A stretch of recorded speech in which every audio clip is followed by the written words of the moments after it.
கர்த்தருடைய பரிசுத்த நாமத்திற்கு மகிமை உண்டாவதாக. உபாகமம் 28ஆம் அதிகாரம் 1ஆம் வசனத்தை நாம் வாசிப்போமானால், பூமியில் உள்ள சகல ஜாதிகளிலும் உன்னை மேன்மையாக வைப்பேன் என்று. பூமியில் உள்ள சகல ஜாதிகளை பார்க்கிலும் உன்னை அப்படின்னு வர்ற இடத்துல இதை யாரெல்லாம் பார்த்துட்ருக்குறீங்களோ உங்கள் பேரை போட்டுக்கோங்க.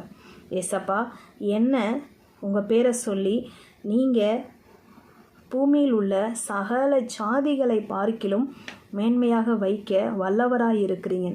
எதன் அடிப்படையில் கர்த்தர் அப்படி சொல்லுகிறார்? ரட்சிக்கப்பட்ட ஜனமே, உனக்கு ஒப்பானவன் யார்?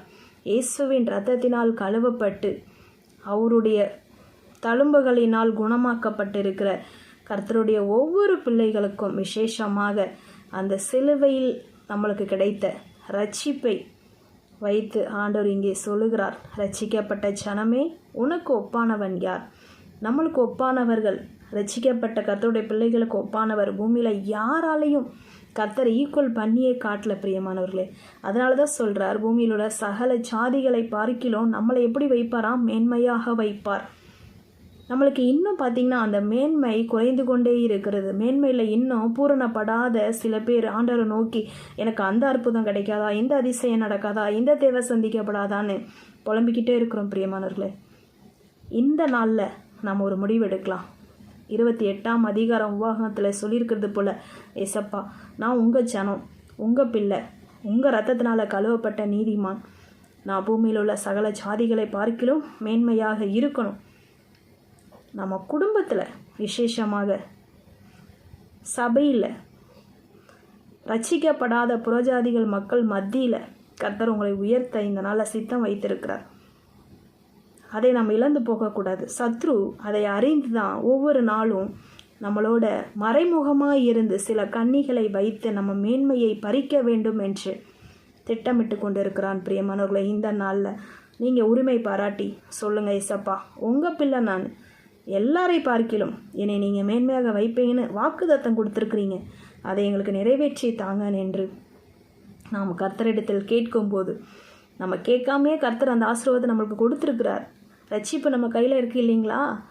நம்ம ஏன் இன்னும் மற்றவர்கள் முன்பாக தலை குனிந்து வெக்கப்பட்டு கண்ணீரோடு கேள்விகளுக்கு பதில் சொல்லி கொண்டு இருக்க வேண்டும்? சிலர் ரதங்களை குறித்தும் சிலர் குதிரைகளை குறித்தும் மேன்மை பாராட்டுவார்கள். நாங்களோ எங்கள் தேவனாகிய கர்த்தருடைய நாமத்தை குறித்தே மேன்மை பாராட்டுவோம் என்று. நீங்கள் கடந்து போகிற எல்லா சூழ்நிலைகளும், எல்லா பாதைகளிலும், தேவைகள் மத்தியில் விசேஷமாக கர்த்தருடைய நாமத்தை நீங்கள் மகிமைப்படுத்தி பாருங்கள். குறைவு இருக்கா? குறைவுக்காக ஸ்தோத்திரம். நிறைவு இருக்கா? நிறைவுக்காக ஸ்தோத்திரம். இல்லை எதனா ஒரு அற்புதத்திற்காக, அதிசயத்துக்காக, தேவைக்காக எதிர்பார்த்து கொண்டு இருக்கிறீங்களா? அதுக்காக ஃபஸ்ட்டு ஸ்தோத்திரம் பண்ண கற்றுக்கோங்க.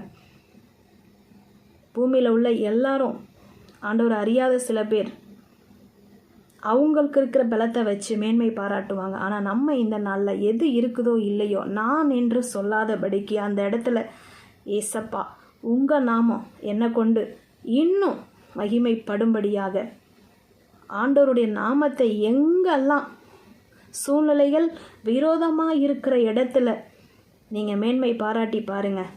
கர்த்தர் உங்களை உயர்த்த வல்லவராக இருக்கிறார்.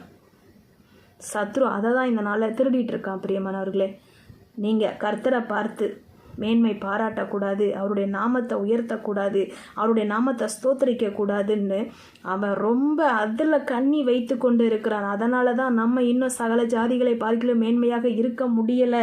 நம்ம ஆசீர்வாதத்தை அவன் திருடிட்டு இருக்கான். இந்த நாளில் நீங்கள் சொல்லுங்கள், எந்த சூழ்நிலை வழியாக போனாலும் அதற்காக ஸ்தோத்திர ஏசப்பா. சத்ரு வெக்கப்பட்டு போவானாக, அவன் தலை குனிந்து போவானாக. நான் இயேசுவின் இரத்தத்தினால் கழுவப்பட்ட அவருடைய நீதிமான், அவரால் ரட்சிக்கப்பட்ட ஜனம், எனக்கு ஒப்பானவன் ஒருவனு மேலே என்ற அந்த வைராக்கியத்தோடு நீங்கள் எதிர்த்து பிசாசுக்கு நின்று பாருங்கள். அப்போது அவன் உங்களை விட்டு ஓடி போவான். நாம் எதிர்த்து நிற்காததுனால தான் இன்னும் நம்மளுடைய ஆசீர்வாதத்தை அவன் திருடிக்கிட்டே இருக்கிறான். பிரியமானவர்களே, இந்த நாளில் நம்ம சொல்லுவோமா, நான் பூமியில் உள்ள சகல ஜாதிகளை பார்க்கலும் மேன்மையாக இருக்கணும். என்னுடைய ஆசீர்வாதத்தை திருடுகிற எல்லா சத்துருக்களும் இயேசு கிறிஸ்துவின் நாமத்தில் இந்த வேளையில் நான் ஜெயம் எடுக்கிறேன் என்று நாம் எதிர்த்து நிற்போமானால், நம்மளுக்கு முன்பாக இருக்கிற எல்லா கன்னிகைகளையும் இயேசுவின் நாமத்தினாலே இந்த நாளில் தெரிபட்டு போகும்படியாக கர்த்தர் உதவி செய்ய வல்லவராக இருக்கிறார்.